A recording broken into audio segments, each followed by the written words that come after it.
ውዳን ስተሰማኹም ስድራ ክርስቶስ መፍቀርቲ ቅድስተ ቅዱሳን ድንግል ማርያም ከመይ ቀኒኹም ከመይ መጺኹም ቅዱስ አምላክና እግዚአብሔር ነዛ ሰዓት እዚያ ዝበቃ ሕይወት ዓዲሉ በቅድስናኡ ክንመላለስ ናይ ቅድስና ኃይል እንረኽበሉ ኣብ ናይ ቅድስና ስፍሩ ስለዛ አኻኸበና በመጀመሪያ እትኹሉ ዝኽእል እግዚአብሔር ከይተገባአና ዝጸውዓና ከይመረጽናዮ ዝመረጸና ፍቅርና ከይገለጽናሉ ዘፍቀረና አምላክና እግዚአብሔር ስሙ ዝተመስገነ ይሁን ሊቃውንተ ቤተ ክርስቲያን አይንተ እግዚአብሔር ካህናት ላይካነ ሚስጥር ዲያቆናት ኩልኻትኩም ህዝበ ክርስቲያን ከመይ ቀኒኹም ከመይ መጺኹም ቅዱስ እግዚአብሔር ስሙ ዝተመስገነ ይሁን ከም ፍቃድ እግዚአብሔር አብዛ ሐለፈ ጊዜ ጀሚርናዮ ዝነበርና አርእስቲ ሐዋርያ ቅዱስ ጳውሎስ ንቆሮንቶስ ምእመናን አብዝ ጸሐፈሎም መልእኽቱ ኣብ ቀዳመይቲ ምዕራፍ 15 ካብ ፍቅዲ 53 ስጋብ 55 ዘሎ ቅዱስ ቃል መበገስ ጌርና ሎሙን መንፈስ ቅዱስ ክምህረና እዩ ዝምህር እግዚአብሔር እዩ ዝምዕድ እግዚአብሔር እዩ ገላጺ ምስጢራት ወሃብ ጥበባት እግዚአብሔር እዩ በትዝዛረብ እግዚአብሔር ንነፍስ ወከፍና ከከም ዘድሌናን ከከም ዝሰማማዓና ነትዝ ጎደለና መልዩ ነትዝ ተበላሸወ ፈዊሱ ለናፍስ ፍራና خلصናዩ ስለዚህ ኩላህና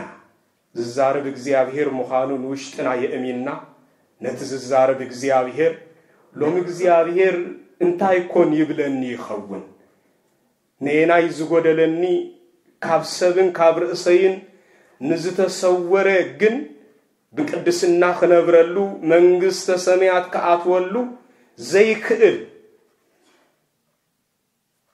ይነግረኒ ይኸውን ይልና ነርእስና ከነዳሉ መንፈስ ቅዱስ ይደግፈና ነርእስን ናይ ትምህርትና አርእስቲ ሞት በዓወት ተዋሕጠ ዝብል ሞት በዓወት ተዋሕጠ ነዚ ቃል እዚ መበገሲ ምእንቲ ክኾነና ካብ አርባዕቲኦም ወንጌላውያን ናይ መጀመሪያ ወንጌሉ ጸሐፊ ዝኾነ ወንጌላዊ ቅዱስ ማቴዎስ ዝጸሐፎ ምዕራፍ 27 ዘሎ ቃል ምዕራፍ 28 ዘሎ ቃል ከም ብበልኩሜ እቲ ቃል ከም ዝብል ድሕሪ ሰንበት ለይቲ ናፍታ ቀዳመይቲ መዓልቲ ናይ ሶምን ዘውግህ ማርያም መግደላዊትን ማርያም እታ ካልአይትን መቃብሩ ክርኤያ ወፃ ኖ መልአክ እግዚአብሔር ካብ ሰማይ ወረደሞ ዓቢ ምንቅጥቃጥ ምድር ድማ ኾነ ቅርብ ኢሉ ነቲ እምኒ አንከራሪው ኣብ ልዕሊኡ ተቀመጠ ትርኢቱ ከም መብረቕ ዘንጸባርቕ ክዳኑ ድማ ከም በረ ጻዕዳ ነበር እቶም ሓለውቲ መቃብር ድማ ፈሪዮም ተንቀጥቀጡ ከም ዝሞቱ እንኮኑ እቲ መልአክ ድማ መሊሱ ነተናንስቲ ንስኻት ክነት ዝተሰቕለ ኢየሱስ ትደልያ ከም ዘለኽን እፈልጥ የሞ ኣይትፍራሓ በለን ኣብዚ የለን ከምቲ ዝበሎ ተንስኢ ንዕነ ነታ ጎይታ ተነቢርላ ዝነበረ ፍስፍራ ረአያ ቀልጢፍክን ኬትክን ከኣ ካብ ሙታን ከም ዝተንስኤ ንደቀ መዛሙርቱ ንገርኦ እነሆ ንሱ ኣብ ገሊላ ክቅድመኩም እዩ ኣብኡ ድማ ክትርእይዎ ኢኹም እነሆ ነጊረኩም ኣለኹ በለን ንሳተን ከኣ ካብቲ መቃብር ብፍርሃትን ብዓብይ ተሕጓስን ቀልጢፈን ወፃ ደቀ መዛሙርቱ ከበስሮኦም ድማ ጎያያ እነሆ ኢየሱስ ሰላም ንዓኻትኩም ይኹን እናበለ ተጓነፈ ንሳተን ከኣ ቅርቢለን እግሩ ሒዘን ሰገዳሉ ሽዑ ኢየሱስ ኣይትፍራሓ ኪዳ ንሕዋተይ ናብ ገሊላ ክኸዱ ንገርኦም ብእውን ክርእዩን እዮም በለን ንሳተን ምስገዳ እንሆ ገሊኣቶም ካብቶም ወታደራት ናፍታ ከተማ ኣትዮም እቲ ዝኾነን ኩሉ ንሊቃነ ካህናት ነገርዎም ንሳቶም ድማ ምስቶም ሽማግለታት ተኣኪቦም መኸሩ ብዙሕ ገንዘብ ወሲዶም ከኣነቶም ወታደራት ሃብዎም ንሕና ደቂስና ክልና ደቀ መዛሙርቱ ብለይቲ ወጽዮም ሰሪቆም ኢልኩም ንገሩ እዚ ነገር እዚ ኣብቲ ሹም አሕዛብ እንተ ተሰምዐ نحنا كنردؤ إنا نسخاتكم دما كم زي يشغلوكم كنقبر إنا خابلو نساتهم دما جنزب تقبلهم كم تزتنقرهم قبرو إذن قرزي كسابلومي أب أيهوداويان يزنتولو سلك قالوا سنك زياوهير زتمسجنة يخون وانجيلاويان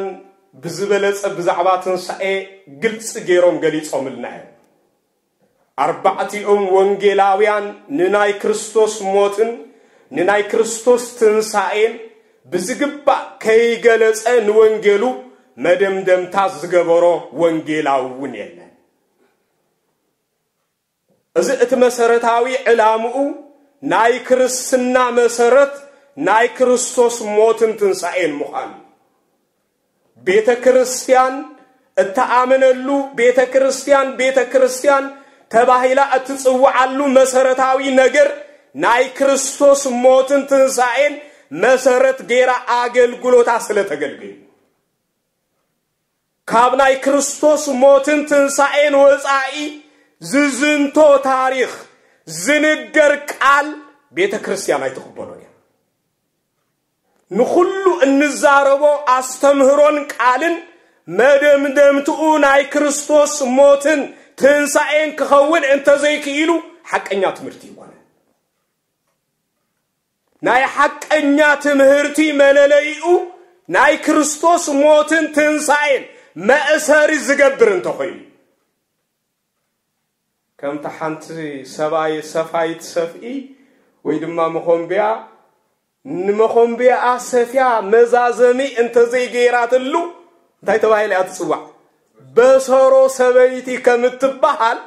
حدا اغلغال دما ناغلغلوتو كله بناي كريستوس موتن بناي كريستوس تنساين مدمدمتا مأسر انت زي غيرلو اغلغلوتو كنت مخنياتو كريستنا زتمسرته بيت كريستيان عمل عالم زت عوجه زت نغرلا بناي كريستوس موتن تنساين سلازي ناي بيت كريستيان مسرت ناي كريستوس موتن تنساين معناتي اب تاريخ كونه اب مصحف قدوس مسنملكت بجكا ኢየሱስ ክርስቶስ ሞይተኔሬ ግን ህያው ኮይነ ኢሉዝ ተዛረበ ማንንም የለ አቀድሞም ብዙሃት ሐያላት ነገስታት ነይሮም አለውን እዞም አቀድሞም ዝነበሩ ነገስታት ግን ንሞት በድሕሪት ገይሮም ክገልጹ አይተኻዕሎምን ኢየሱስ ክርስቶስ ጥራሕ ንሱ ሓደ በይኑ እንታይሉ ተዛሪቡ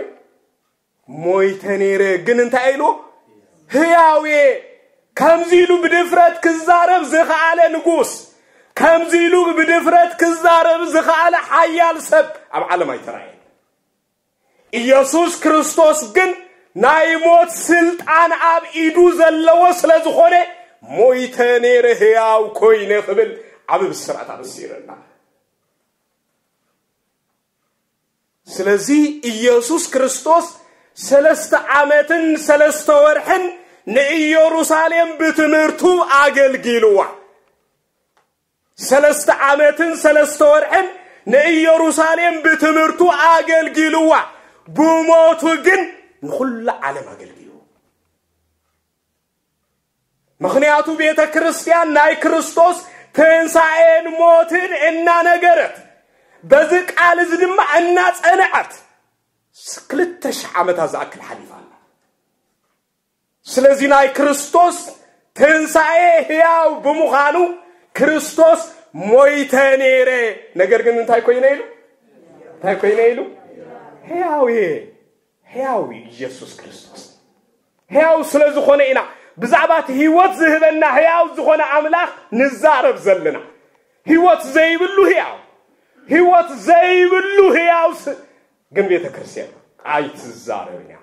ስለዚህ ናይ ኢየሱስ ክርስቶስ ሞት እግዚአብሔር አብናብና ስፍራ ደው ዝበለልይ ናይ ክርስቶስ ሞት አብናይ ምን ስፍራ ደው ዝበለልይልና እስክድገሙ ላይ አብናይ ምን ስፍራ ምክንያቱ እግዚአብሔር ሞት ይኮነኛ ሞት መኒ ፍጡሪው ሞት ሰቢው አዳም መሬት ይኻሞን አብዝ ተፈጠር ካላ መሬት ክትምለስ ይኻተባሂሉ ዝተነግረሉ ነትሞዋቲ ሐማሚ ደኻሚ ጸማይ ስጋ ዝተሸከመ በርባዕተ ባህሪያተ ስጋ ዝተፈጥረ ሰብ እግዚአብሔር በባህሪው ሞት አይሰማም እግዚአብሔር በባህሪው ድኻም አይሰማም እግዚአብሔር በባህሪው ዘይውሰን ዘይተሐፍ ዘይረዕ አምላክ ነዚዩ አብ ታሪክ እንተ ተመልኪትና እትናይ መጀመሪያ ናይ እስራኤል መስፍን ዝነበረ ናይ መጀመሪያ ናይ ናጽነት መራሒ ዝነበረ ሊቀ ነቢያት ቅዱስ ሙሴ 500 ጊዜ ዝአክል ምስ እግዚአብሔር ገጽ ንገጽ ዝተዘራረበኳ እንተ ነበረ ድምጽ እግዚአብሔር መስማዕ ጥራሕ ስለዘይ አገቦ ግን እግዚአብሔር እንታይዶ እንታይ ሊ ናይ ሙዳዕታ ልመና ናይ ሙሴ እንታይ ዝብል ይነር እንታይ ዝብል ይነር ገጽ ካርኤን ዝብል ይነር ናይ ሙዳዕታ ናይ ሙሴ ልመና አፍት ዘመነት ግን ነእግዚአብሔር ናይ ምርአይ ብቕዓት ነእግዚአብሔር ይዎ በህይወት ክነብር ከምዚ ይመስል ኢሉ ክገልጾ ዝኽእል ስለዘይነበረ ግን ሊቀ ነቢያት ቅዱስ ሙሴ ልመንኡ አፍሽ ጊዜ አይተፈጸመም ስለዚህ እግዚአብሔር እንታይ በባህሪው አይራአኒው አይተሐዝኒው ነዚዩ ሐዋርያ ቅዱስ ጳውሎስ ነብራውያን አብዝ ጻሐፈሎም መልእኽቱ ንሳቶም ዘአምንዎ አምላክ ንሳቶም ዝቀበልዎ እግዚአብሔር ዘይርአ ዘይደህሰስ ዘይጨበጥ ሐያል አምላክ መሆኑ ንኽገልጽ አምላክና እግዚአብሔር ተባላዕ ሐዊ ኢሉ ነው ተባላዕ ሐዊ ብርቱዕ በብርቱዑ ገልጽ ስለዚህ ኢየሱስ ክርስቶስ ማለት እግዚአብሔር ወልድ አብናትና ስፍራ ደው ዝበለሉ በምንታይ ተጠው ይሉ አናት በሞቱ ሞቱ ምእንታና ክብል ቤዛ ዝሆነሉ ምእንታና ክብል ወሕስ ዝሆነሉ መተካታ ዝሆነሉ ና ኢየሱስ ክርስቶስ ሞት ንዝገዛና ሞት ንሱ ሞይቱ ንሞት አዝይዙ ናብ ዶክተር ከይትካ መቸስ ንሕማምካ ዝፈውስ መድኃኒት ከይተአዘዘልካ ትመጽዲኻ ይመጻድ እተሐቀኛ ዶክተር ዝሆነ ኢየሱስ ክርስቶስ ናብ መቃብር ዝወረደ ንሞት መድኃኒት ንኽዝዘልኝ ንሞት ድማ በሙማት ንሞት ዝተአዘዘሉ ድማ ሞት ይነው ኢየሱስ ክርስቶስ ሞይቱ ንሞት ቀትሉ ስለዚህ ኢየሱስ ክርስቶስ ብናትና እዚ ፍጻሜ ዝረኸበልዩ ብትንሳኤ ጎይታ ግን ንሕና አብናይ ክርስቶስ ስፍራ ተጠው ዝበልናሉ አስተውዕሉ ብናይ ክርስቶስ ትንሳኤ ግን ንሕና ኣብ ምንታይ ተጠው ዝበልናሉ አብናይ ክርስቶስ ቦታ ተጠው ዝበልናሉ በምኽንያቱ ቅዱሳን ጻድቃን ምእመናን ወልደ ትንሳኤ ተባሂልና ዝተጠዋዕናሉ ናይ ክርስቶስ ትንሳኤ ክርስቶስ እንተ ዘይትንስእ ነይሩ እዚ ቃል እዚ ፍጹም አይመሐሉ ክርስቶስ በመትንስኡ ግን ንሕና አብናይ ክርስቶስ ቦታ ደው ብምባል ነዛ አብ ክብር ዝኽንረክብ ምኽንያት ኮይኑ ናይ ኢየሱስ ክርስቶስ ሞትን ትንሳኤን ንኽልተ ዓበይቲ ነገራት ዝገልጽ ጥራሕ ዘይኮነ ነዛ ሕጂ ዝተኣከብናላ አቀድሞ አቦታትና ዝነበሩላ ስጋ ንጻት ወልደ እግዚአብሔር ከም ዝሰበኸላ ዝተነግረላ እምነት መረጋገጽ እምነትና እንታይ እምነትና እምነትና ዓዊልኩም ስክበሉ ሁላኩም ዓዊልና ንበላጅኹም ኣብ ደገ ይኮንናን ዘለና ኣብ ቤተ ክርስቲያኒና ማለት ይልና ዝሲፈና የለን ሴፍ ማለት እዩ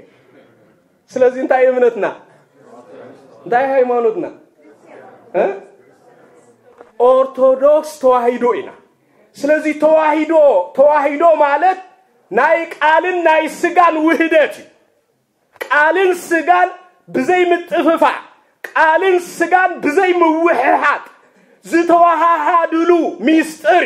ናይ ክርስቶስ ሞት ነዚ ሚስጥር እዚ ብዝግባእ መልስ ዝረኸብናሉ ኢና ናይ ክርስቶስ ሞት ነዚ ሚስጥር እዚ እንታይ ዝኾነሉ መልስ ዝተረኽበሉ ክርስቶስ ብሙማቱ ፍጹም ሰብ ምዃኑ እንታይ ጌርና አረጋገጽና ክርስቶስ በመትንስኡ ድማ ፍጹም አምላክ መዃኑ አረጋግጥና እተሓደ ክርስቶስ ሞይቱ እተሓደ ክርስቶስ ከንታይ ኮይኑ ተንሲኡ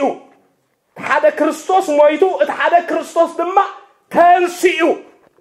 ነዚዩ ኣብ ቅዳሴና ክንዛረብ እንከለና እቲ ዘይሓምም ሓሚሙ እቲ ዘይመውት መይቱ እቲ ዘይደክም ደኺሙ እንዳተባህለ ዝንገረሉ ነዚ ምስጢር እዚዩ ስለዚ መለኮት መዋቲ ብዝኾነ ስጋ ሞይቱ ንብ መለኮት መዋቲ ብዝኾነ ስጋ ሞይቱ ስጋ ድማ ሕያው ብዝኾነ መለኮት ንሞት ስዒሩ ተንሲኡ ንብ ንሞት ስዒሩ እንታይ ኮይኑ ተንሲኡ ስለዚ ናይ ክርስቶስ ሞትን ትንሳኤን ንምስጢረ ተዋህዶ ብንጹር ዘነጸረልናይ እቲ ዝሞተ ተንሲኡ ካላ ኣይኮነን ተንሲኡ እቲ ዝሞተ ተንሲኡ እቲ ዝተንሰአ ድማ ኣቐዲሙ ሞይቱ እዚ ክልተ ነገር እዚ ንሓደ ፍጡር ዝኾነ ጥራሕ ክንገር ኣይክእል ንሓደ ኣምላኽ ዝኾነ ጥራሕ ከዓ ክንገር ኣይክእል ኣምላኽ ሙማትን ምትንሳእን ኣይሰማምዑን ሰብ ግን ሙማት ይሰማምዑ ምትንሳእ ኣይሰማምዑን ሰብ ናይ ምትንሳእ ኣፍ ደገ ዝተኸፍተሉ መለኮት ዝተዋሃዶ ስጋ ንሞት ስዒሩ ናይ ኣሞት ኣፍ ደገ ክገብረሉ ብምኽኣል ስለዚ ኢየሱስ ክርስቶስ ነዚ ነገር እዚ ብሞቱን ብትንሳኤውን ግልጽ ገይሩ ኣርኢና ኣብ ታሪኽ መጽሓፍ ቅዱስ እግዚአብሔር ብኽልተ ዓበይቲ ነገራት ንፈልጦ ኢና ኢልና እግዚአብሔር ብዝበለጸ ኣብ ተፈጥሮን ኣብ ምድሓንን ዝረኣየሉ ኣብ ዝኾነ ዘደንቕ ስራሕ ንርኢ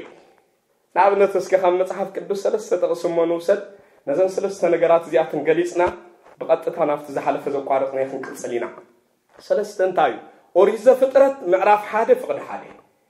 ዮሐንስ ወንጌል ምዕራፍ 1 ፍቕዲ 1 ቀዳማይ ዮሐንስ ምዕራፍ 1 ፍቕዲ 1 ሓደ ክትሕዝዎ ኢለ ክልተ ተወሲቖስ ከይጠፋልና እንታይ ዝበሃል ናይ ሓበሻ ኮድ መብዛሕትኡ ግዜ 1-2-3 ኢሉ ዝበሃል ዘይርሳዕ ቁፅሪ እዮም ዝገብሩ እዩ ዝበሃል እሞ ከይርሳዕ እግዚአብሔርን ቀሊል ቁፅሪ ይህብና መድሓን ዝኸውን ማለት እዩ ስለዚ መጀመርያ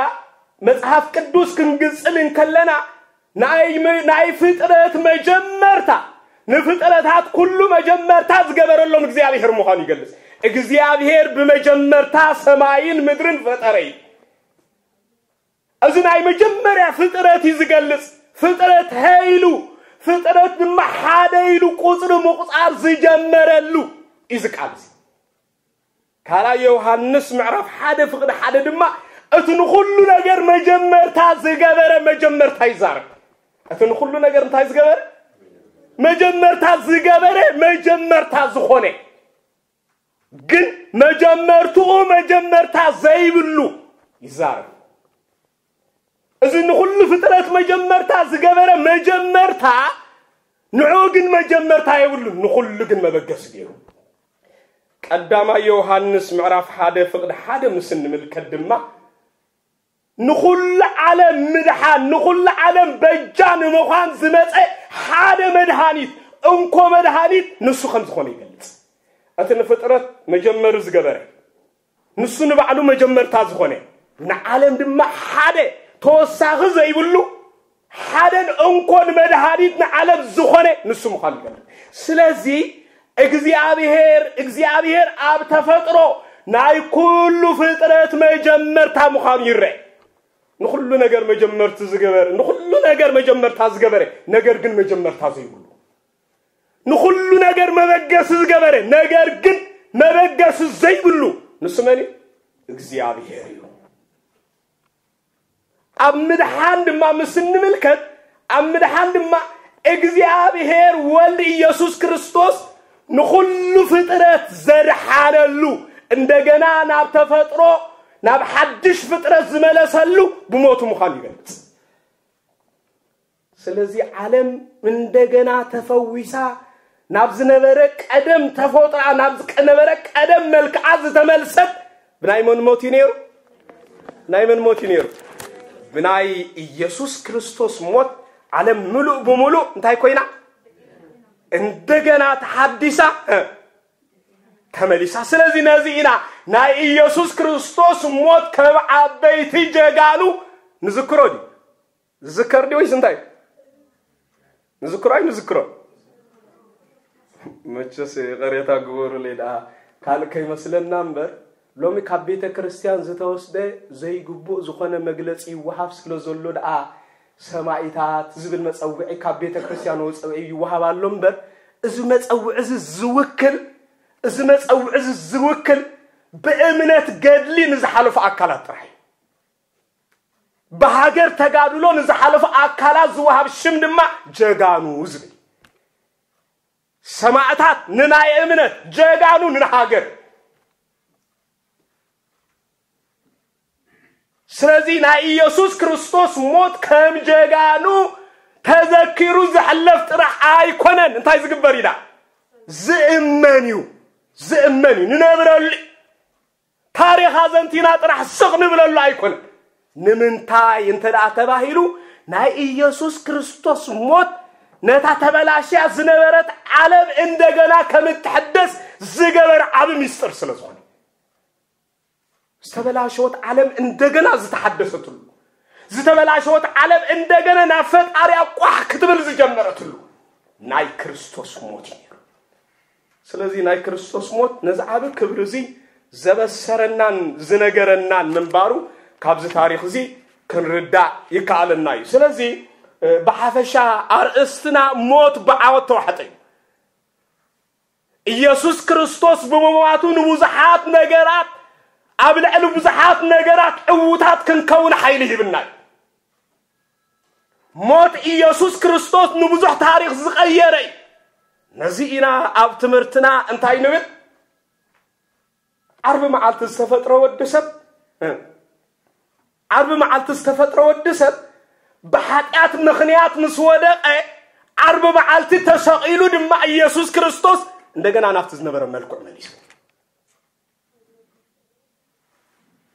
سنبت معالت زجمرة فطرة مفتار بمخنيات مبلشة بمخنيات حقات ودسب مستبلاش هو سنبت كريستوس تنسيو عندنا نفترة تحديث يوم الله كريستوس نابز عالم زيز مسألو سب نمفواس راح يكون سب لما سب مسبدله سب لما مسرخسه اتهم نعو تبعيلهم زي تفطروا فطرتات كلهم بسنكو تبلاشهم نبرو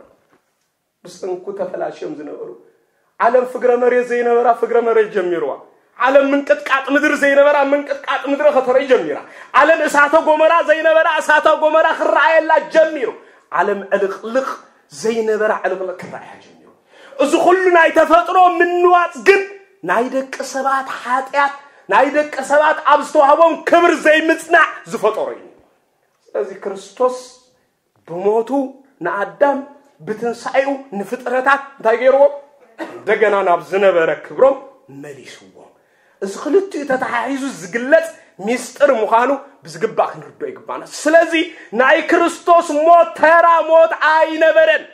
ንሞት ዝሰዓረ ሞት ይነሩ ናይ ክርስቶስ ሞት ተራ ነገር አይነበረን ነቲ ናይ ቀደም ምስልና ንግንሕዝ ገበረ ይነሩ نبزح زمانات زجزعنا موت قبل الموت سلطان كم زهلونا زجبرين سلازي بتراز ذكر أيكونن ناي كريستوس موت بتراز ذكر أيكونن سلازي بس مخنيات قنياتو ناي كريستوس موتن تنسائم بمتححاز نودما النجل صلو زلنا قنيات بمخانو أبز حالف الجزء دك أنستيو أب تنسائي زنبرن جده كسب كندي مخارو منبارو جلسنا جميعنا نيرنا دك نسيو أمن تايلنا نيرنا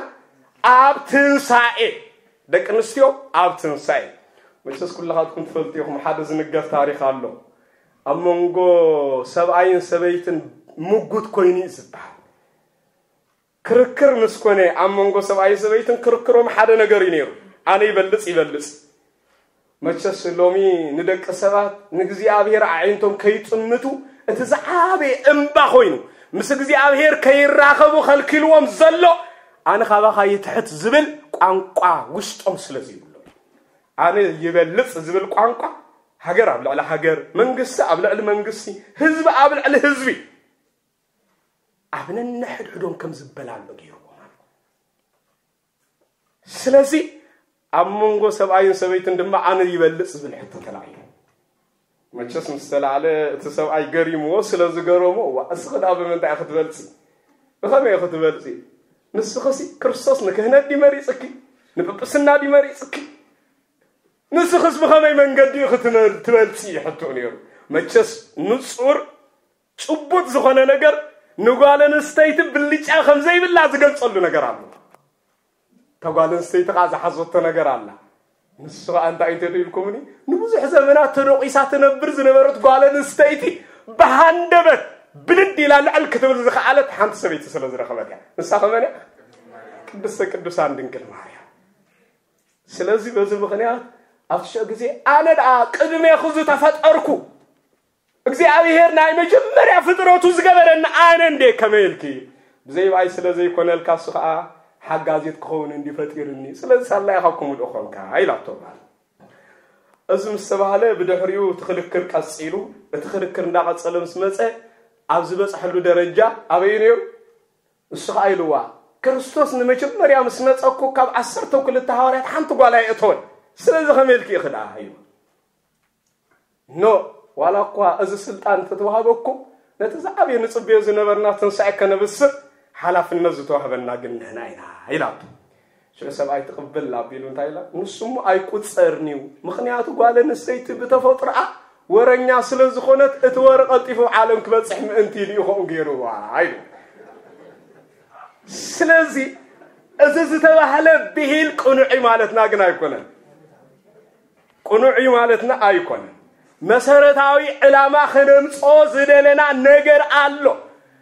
ጓለን ስቴይቲ ትንሳኤ ዝርአየት ሁሉ መሰረታዊ ነገር ስጋ መስቀል ጸኒዐን ዝተረኽባ ደቅንስዮ በመኻነን የሚል አልፈ ጊዜ እንዝክር እንዲና ወረኛ ስለዚህ ሆነቴ ተገሊጽላልና ዲና ኢልና ይበልና ስለዚህ እዛላልዝን አይባህልና አንበር እዛላልዝን ሃይማኖትና ይኮነን ማለት ስለዚህ በዚህ ደረጃ መምዘንን ጓለን ስቴይቲ ናይ መጀመሪያ ናይ ክርስቶስ ተንሳኤ ክትሪ ጥራሕ ዘይኮነ ከተበስር ዝበቃዓት ስካዕ መስቀል ዝጸንዐት ኩላቶም ክብተኑን ከለው ገሊኦም ጨርቆም ነጸልኦም እንዳደርበዩ ገሊኣቶም ድማ ማእከልኣቶም ነዚ ሰብዛ አይንፈልጦን ኢና ክብሉን ከለው ስካዕ መወዳእታ ዝጸንዐ ግን መን የነረ ደቅንስቴ በዚህ ምክንያት እዚ እቲ ስጋዕ መወዳእታ ዝጸንዐ ንሱ ክብር እግዚአብሔር ይሪ ንሳተን ድማ መወዳእታ ስለዚ ጸንዐ እግዚአብሔር ክብሩ ይወል ክብሩ ድማ ትንሳኤ ይኒ እቲ ካልኣይ መሰረታዊ ነጥብ ድማ ናይ ቤተ ክርስቲያን ምሳሌ ስለዝኾነት ያይነ መቸስ ኣብ ዓለም ንቤተ ክርስቲያን ምሳሌ ክትከውን ምሳሌ ኮይና ዝተረኽበት ሓንቲ ሰበይቲ እያ ንሳ ከመንያ ድንግል ማርያም ናይ ቤተ ክርስቲያን ምሳሌ ክትከውን ዝበቃዓት አበር ዘይብላ ንጽህት ብምዃናይ ቤተ ክርስቲያን ንጽህት ያ እታ ንጽህት ዝኾነት አደ ናይ ቤተ ክርስቲያን ምሳሌ ኮይና ተረኺባ ቤተ ክርስቲያን ፍጽምት ያ እታ ፍጽምት ዝኾነት አደ ድማ ናይ ቤተ ክርስቲያን ምሳሌ ኮይና ተረኺባ ስለዚህ በዚህ ምክንያት እዚ እዚ ቦታ እዚ ንደቅ ንስትዮ ማለት በዚህ ምክንያት እዚ ከምዝ ተገልጸለን ናይ ቤተ ክርስቲያን ሚስጥር ይገልጽ በሐፈሻ አብናይ ትንሳኤው ታሪክ ምስንመልከት አርባዕቲኦም ወንጌላውያን ከከምት ዝግቦን ትንሳኤ ገሊጾም ዘሐለፈ ጊዜ ናይ መጀመሪያ ትንሳኤው ዝራእየት ምን ምዃና ይገሊጽዋ ዮሐንስ ወንጌል ከነንብብ ከለና ዮሐንስ ናይ ትንሳኤ ታሪክ ከዘንቱ እንከሎ ካብ ኩለን ደቅ ንስትዮ መሪጹ ንማርያም በዓልት መግደላ ዝነበረ ጉዕዛ ጥራሕ ገሊጽና ወንጌላዊ ቅዱስ ማቴዎስ ድማ ሎሚ ዘንበብናዮ ንሰለስተ ደቅ ንስትዮ አምጺኡ ንሳተን ኣብ ጉዳይ ትንሳኤ ክሳብ ክንደይ ተሳትፎ ከም ዝነበረ ገሊጽና በሐፈሻ አርባዕቲኦም ወንጌላውያን ኣብ ጻሕፋ ታሪክ ትንሳኤ ፍልሊ ስለዘሎ ይኮነ ዝተፈላልየ ታሪክ አቀሚጡ እንታዩ እንተዳ ተባሂሉ ንሓንሳብ ንዝተፈጸመ ታሪክ በቦታኦም ነናቶም መግለጺ ብምሃብ ዝፈላለዩ ወይ ዮሐንስ ብዛዕባ ማርያም በዓልት መግደላ ጥራሕ ገሊጽ ኣብቲ ፍጻሜ ዝነበረ ቅዱስ ማቴዎስ ብዛዕባተን ሰለስተ አንስት ገሊጹ ቅዱስ ማርቆስ ወንኮሙ አብኖ ምግላጽ ረህ አይኮነን አብቶም ዝተገልጽሎም መላእክቱን ፍልሊ ነይሩ ወይ እዚ ኻቶም መላእክቲ በሁሉ ነገራት ንወንጌል ሙሉእ ክገብሮ ዝኸአለ ናይ ክርስቶስ ሞትን ትንሳኤን ምልአት ዘለው ሐቃዊ ክገብሮ ዝኸአለ በርባዕቲው መልክዑ ዝገልጹ አርባዕቲው ወንጌላውያን ስለጻፉ ሓደ ነገር ሙሉእ ተባሂሉ ዝጽዋዕ በርባዕተ ወገናቱ ብዝግባ ዝተገልጸ እንድሕር ኮይኑ ሐቀይ ሓደ ሰብ በኸመይ ወገኑ ኢኻ ትስእሎ ስእሊ ገጹ ሲኢልካዮ ብሕቁ ከደናግረካ ኸኒ ገጹ ሲኢልካዮ ብጎኑ ተዘይ ሲኢልካ ከደናግረካ ኸኒ ስለዚ ናይ ሓደ ሰብ ሙሉእ መልክዑ ከፈለጥ ዝከአል በርባዕቲው ማዕዝናት ብዝግባ አንተ ተሳይ ስለዚ ነገረ ሞቱን ነገረ ትንሳኤውን ድማ ሐዋርያት በርባዕቲው ማዕዝን እንታይ ይመስል ከም ዝነበረ ንጹር ስእሊ ቀሚጦምና ስለዚ ነዚ መልእኽቲ ዘመሓላልፍ ዳንበር ኣብ ወንጌላት ምፍልላይ ስለዘሎ ኣይኮነን ነዚ ብዝግባ ክንርዶ ይግባና ስለዚ ኻ ኣብ ጉዳይ ደቂ ንስትዮ መግለጽ ክንምልከት እንከለና ነዚ ሓፈሻው ዝመረዳእታ ኣብ ዝተፈላለዩ ቦታ ክገልጸልና እንከሎ ዝረአናዮ ስለዚ ደቂ ንስትዮ ኣብዚ ግዜ እዚ ዝተገልጹ መላእክት ነይሮም እዞም መላእክት ኣቀዲምና ከም ዝገለጽናዮ ዝተገልጸሉ ቀንዲ ምኽንያት እቲ ሓደ ኣብናይ ደቂ ሰባት ሓጎስ ተሳተፍቲ ክኾኑ ይግባኦም ስለዝነበረ እዩ ኣቀይ ንዝክር ኢና ኣበይ ንዝክር ኣብ ልደቱ መን ነይሮም ቅዱሳን መላእክት ነይሮም ንጓሶት ከይዶም ዘበሰሩ እንሆ ኣብ ሓጎስ ከነበስሮኩም መጺና ኣለና ዝበሉ ነገረ ትንሳኤው ምስተፈጸመ ድማ ኣብ ምስራዕ ዘበሰሩ ዕርገቱ ምስ ዓረገ ድማ ኖርማ ዕርገቱ ጥራሕ ዘይኮነ ደቂ ሰባት ምጽኣቱን ተስፋ ምን ተኽገብሩ ነገረ ምጽኣቱ ዝነገሩ እዚ ሁሉ ዝተነገረ በመን በቅዱሳን መላእክት ነይሩ በቅዱሳን መላእክት ስለዚ ደቂ ንስትዮ ናይ ቤተ ክርስቲያን ምሳሌ ኮይነን ኣብ ትንሳኤ ከም ዝተቀመጥ ኣብ ታሪኽ ዝንሪ ናብነት እስኪ ናይ መጀመርያ ናይ ወልድ አምላክ ኢየሱስ ክርስቶስ ምምጻ ናይ ምምጹ ዜና ዝሰማዕት መንያ ነይራ ቅዱሳን ድንግል ማርያም ልደቱን መጀመሪያ ጊዜ ዝራአየት መንያ ነይራ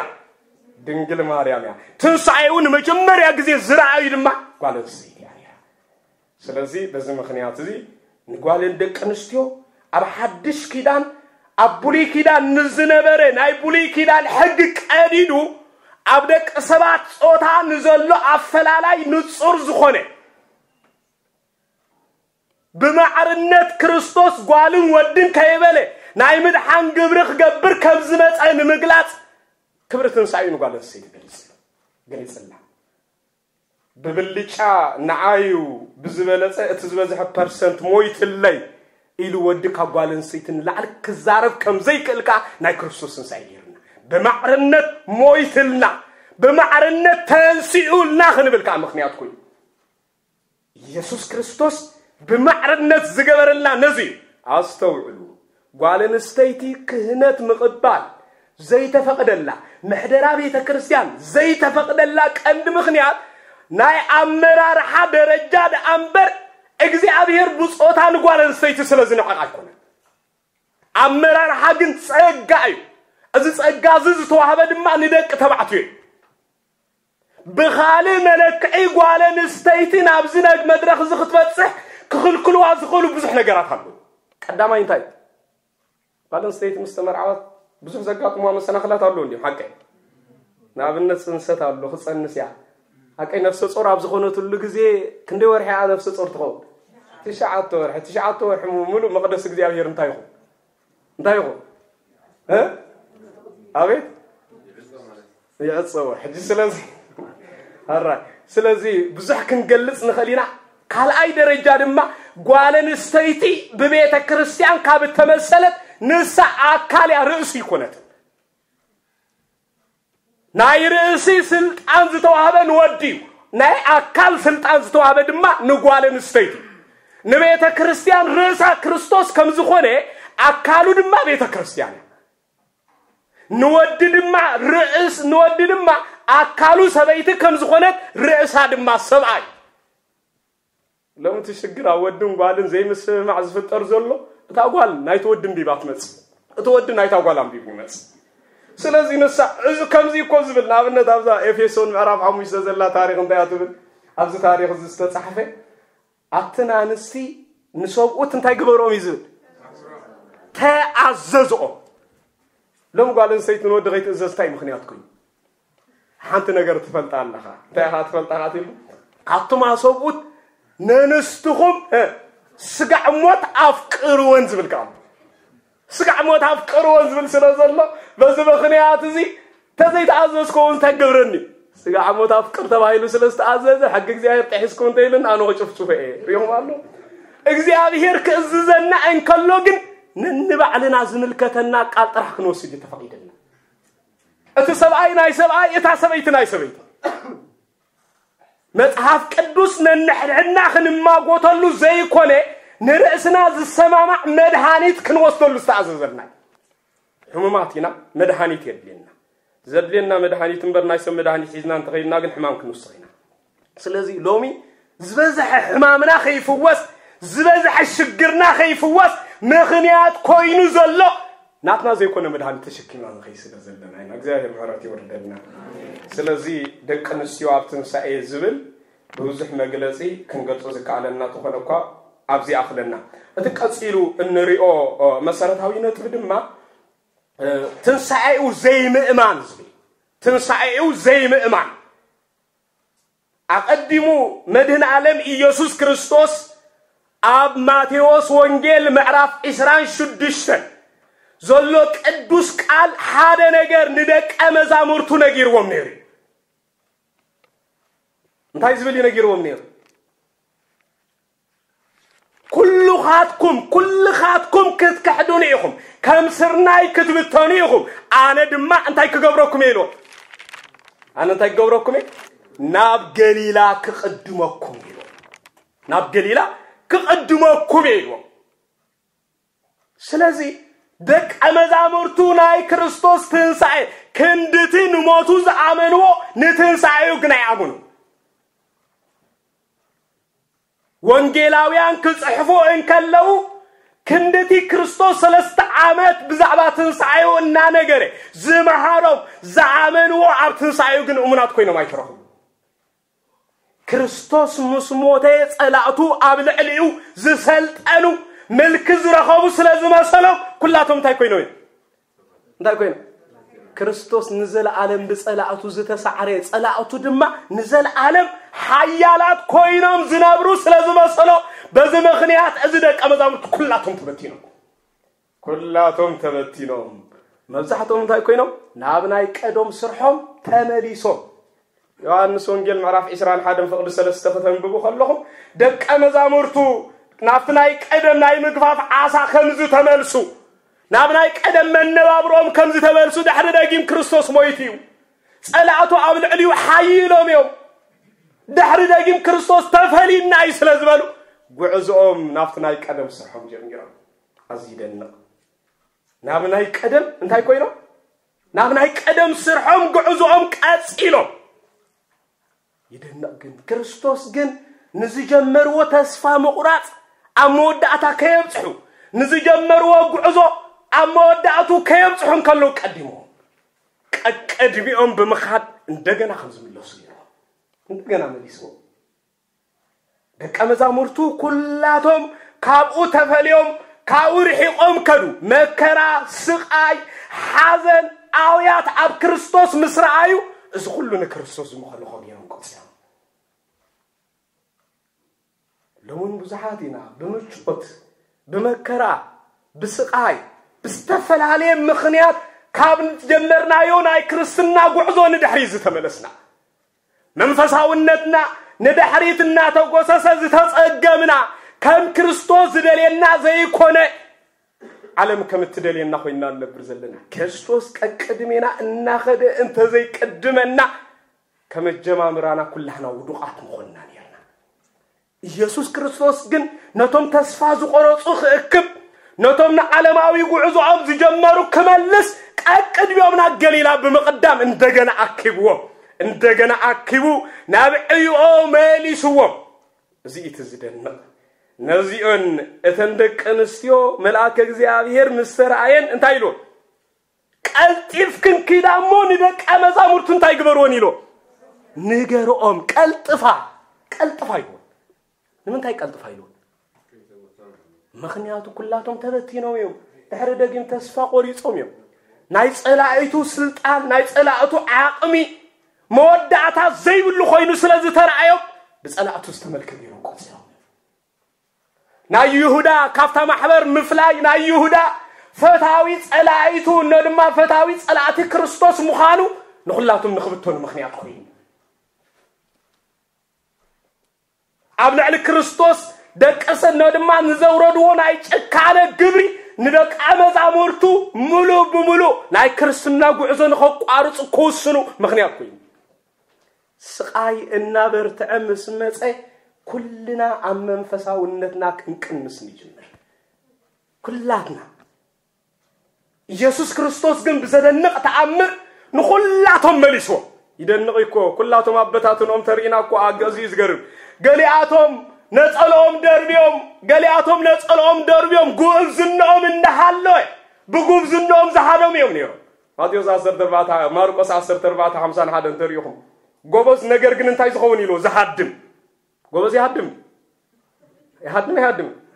ማርቆስ ግን ጎበዝ መንእሰይ ነይሩ ግን ነጸሉ ሰንዲ ዝሃድም ነይሩ ኣብ ልዕሊ ክርስቶስ ንዝወርድ ዝነበረ ስቅያት ጎብዝኑ ከመኩሖ ኣይከኣለም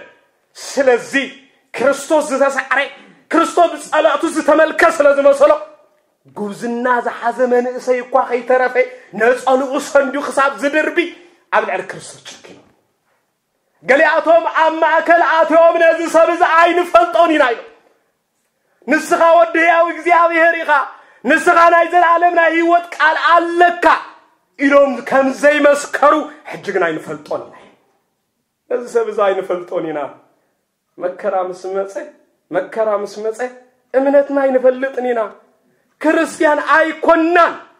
ከም ምባል ገሊአቶም ከምታይ ዝገበሩ እዮም ብማዕዶ ኮይኖም ይዕዘዙ بمعنى خوي أبيهم كأتوه لا يبحق دي خموت لا يبحق دي خصعب لا يبحق دي أخيلوه أتناي كدم زقبروز نبلا تعمرون حتى أي تكملوني يلوم سقع مودعتا نفسه خافسقو خصعت في الله تسفاي قرص النيروم نجرجن مسوق كم زي كونو تمثيلهم بمعنى خوينهم بنعزهم نيروم